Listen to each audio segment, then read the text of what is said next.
Brandon Land here from runnersfeed.com with episode 5 of Runners Feed Live. I'm here with Dylan Wykes, who recently ran 1:02 at the New York City Half Marathon and a few months earlier ran 2:12 at the California International Marathon for the win.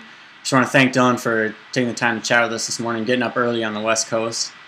Yeah, of course, no worries. Yeah, so I guess we'll start maybe with the California International Marathon, which was a few months ago. The biggest thing is we want to know, did you shock yourself? Was that like a big breakthrough, or is that something you expected because of the training? You know, it was a bit of a shock. Definitely a big breakthrough, just because I'd kind of been stagnant around 2:15 was my best prior to that, and then I ran even slower than that in my 2 marathons after my debut. So I knew based on the training that I was ready to run something 2:12 range, but still, when you're able to go out and actually do it, it's pretty exciting. So I was a bit shocked. Yeah, people always say it's hard to train for the last 6 miles of a marathon. Was there anything specific that you did leading up to that marathon that maybe was a little different?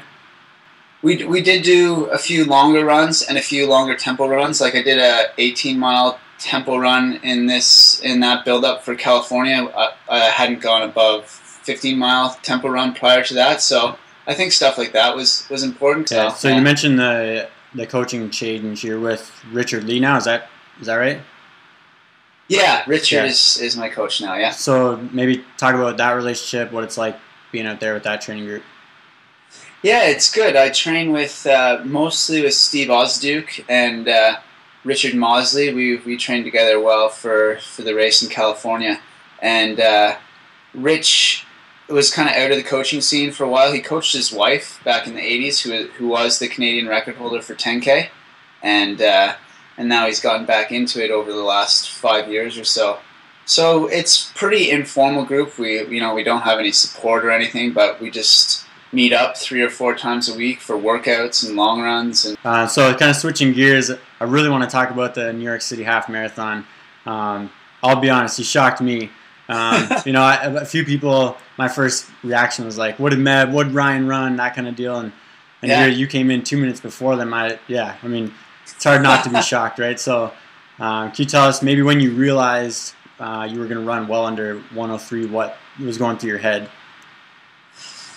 Yeah, I probably around 15K or so. I knew that I was having a good one because the course is laid out where you're in Central Park for the first 8 miles, and you can be rolling along there, but you might kind of leave your race in the park, so to speak, and not have it in the second half. But I knew by 15K that I was still feeling really good, and I was just thinking about trying to catch guys, because there's a lead group in front of me, and so I was just focused on hoping guys would fall off that pack. None ever really did, but so I don't know what was going through my head when I knew I was going to run a fast time. I just still wanted to place as high as I could, so I was just focused on that.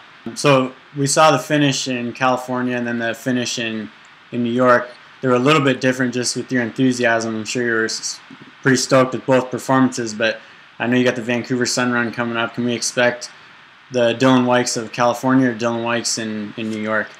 I don't know. I mean, the Sun Run's a race that's been, I enjoy doing it. I've done it 3 times now. I've been second twice, so the win would be pretty big for me, and now I kind of consider Vancouver my hometown, so it's a big deal. I want to win, so I think I'd be pretty pumped if I could win. You might get the California style fist pump. Yeah, I hope so. So maybe talk a little bit about the move out to Vancouver and what that was like, and maybe why you decided to do that. Yeah. I moved out here end of September of 2010, so just this past fall, and I was in Kingston for 2 years prior to that doing grad school, and I wasn't actually finished grad school at that stage, but got to a point where I was just writing my thesis so I could do that from elsewhere, and I just kind of wanted to get into a different training environment. In Kingston, I was just training on my own. I was coached by Steve Boyd, and that was going okay, but I just kind of felt my motivation was kind of waning at times, and I just found it hard to get out there every day. And I'd been out to BC to race a bunch, and I'd actually stayed with my current coach, Richard Lee, a few times for just short training camps or in between races. So I knew I liked the lifestyle out here and the environment and the places to train. So I just kind of wanted to make that move to try and improve my running. Yeah. And then the sun run is just kind of, it's the buzz about it starts kind of in January here, and there's all stuff in the newspapers about, you know, how to train for it. And you see all the training groups out like every Saturday and Sunday. It's crazy, and the banners all over the place. So they get up for it. It's pretty exciting. We mentioned that you ran 2:12 in California, and this will sort of be the last question, but did it feel, obviously it felt amazing coming through the line, but then after, you know, realizing that 2:11:29 is pretty much the only number that matters to you in terms of making the Canadian Olympic standard and the team, is that sort of in the back of your mind always, and what will it take to run that minute or so faster? Yeah, I mean, even in California, I was, you know, going through halfway and 65 and change, and I didn't really think about it at the time, but then after the fact, I was like, well, I'm glad I did that, because now I know I can do that, and I just have to kind of get stronger over the second half, and so I know, kind of gave me the confidence that I can run that time. And even now, just running 10Ks and stuff, I still, when I go out the door, it's a lot of the time I'm thinking about running 2:11 in the marathon. So this is kind of just stuff to fill in between. Yeah. So that's the big goal for sure. Cool. Well, we appreciate you taking the time to chat with us, Dylan, and look forward to seeing how you do in the sun run. Hopefully we see a fist pump, and we'll maybe catch up with you after for a post-race interview. Definitely. Cool. All right. Cheers. All right. Take care, man.